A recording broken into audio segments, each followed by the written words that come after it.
C'est clair que ouais, ce serait magnifique que j'arrive à boxer là-bas.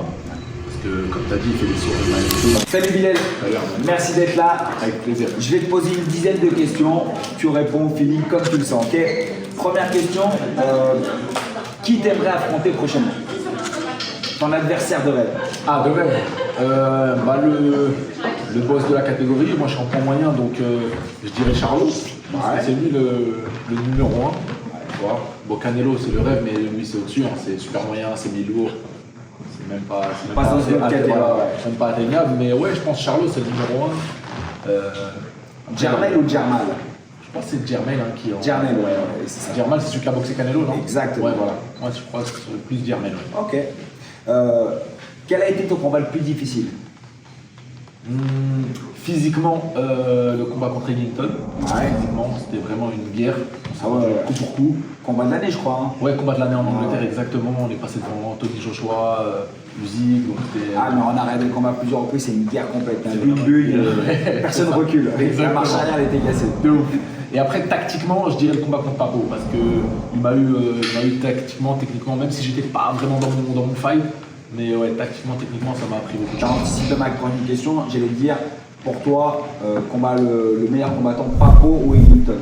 Deux styles différents. Deux styles différents. En plus, je sais que le combat devait se faire entre Papo et Ellington, finalement, il n'a pas eu lieu. Mais je voyais même peut-être Papo battre Ellington, tu vois, parce que techniquement, il est très dur.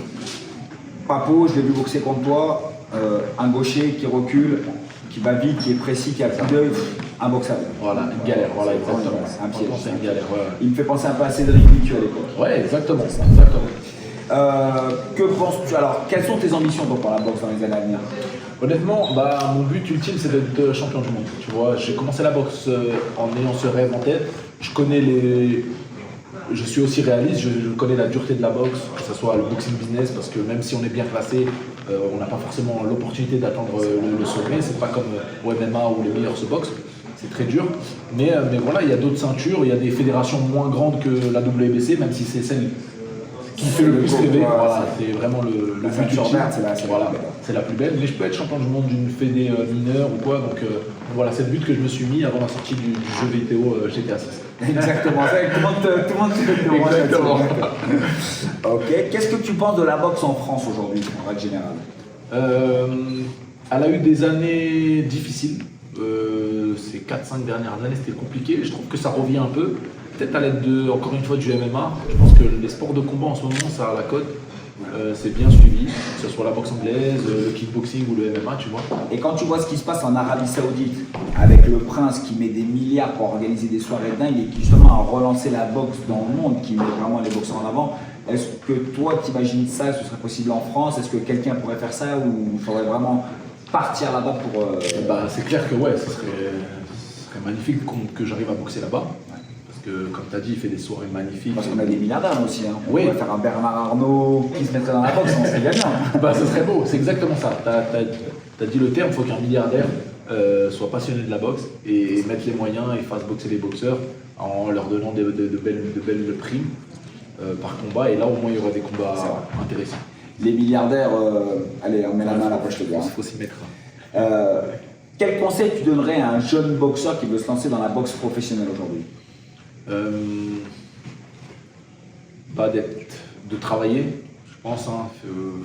Faut être un minimum travailleur, même un maximum de taf, d'être déterminé et de croire en soi. En vrai, et de ne pas écouter, tu vois, les personnes négatives.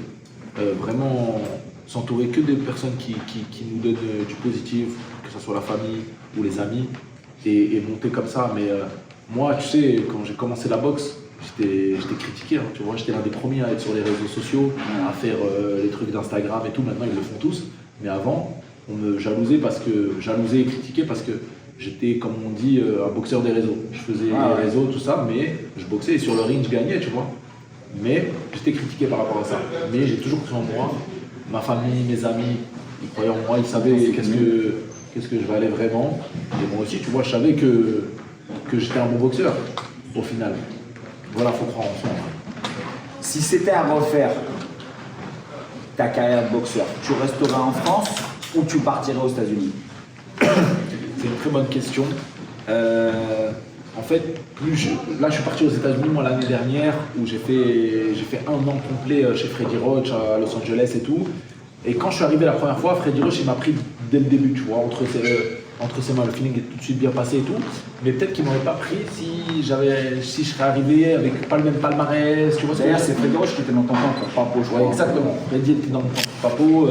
Franchement, on s'entend super bien. J'ai fait une prépa là-bas, j'ai rien payé. Tu vois, c'était Parce qu'on sait que Freddy Roach a été le coach de Cotto, de Amir Khan, Pacquiao. Il a boxé il a coaché les plus grands. Il est dans le coin de James Mouya qui a été champion du monde là, contre John Ryder. Voilà, exactement. Bah, Freddy il était dans son coin. Ouais, c'est une encyclopédie de la boxe. Ah ouais. Il a coaché Tyson aussi, Tyson Fury. Donc c'était fou déjà juste d'être là-bas.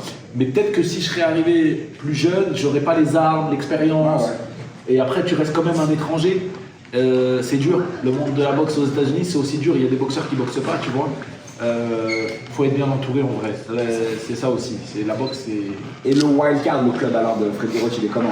Magnifique. Ouais. Franchement magnifique. Il y a deux salles. Il y a une salle en haut qui est ouverte à tout public, où les gens viennent, payent et tout. C'est vraiment à l'ancienne et tout. Moi je kiffe, c'est un peu comme ta salle ici. Ouais. Vraiment magnifique. Et à la salle du bas où là c'est que les professionnels qui sont là pour s'entraîner, mettre les gants, tout ça. Vraiment incroyable. Donc demain si tu vas à Los Angeles, c'est ouvert. J'ai fait New York, Vegas, mais j'ai pas encore fait Los Angeles. Faut que tu fasses. Et qu'est-ce que ça t'a apporté d'avoir Freddy Roach comme coach? Bah de la confiance. Franchement de la confiance parce qu'il te conforte, tu sais comme tu as dit, il a rencontré les meilleurs boxeurs et qui te donne sa confiance, qui croit en toi, bah ça fait que conforter ce en quoi tu croyais dès le début. Tu vois, d'avoir un entraîneur comme ça qui dit ouais top, ça c'est bien, ça c'est moins bien, faut travailler comme ça. Ouais. Donc franchement ouais c'est la confiance.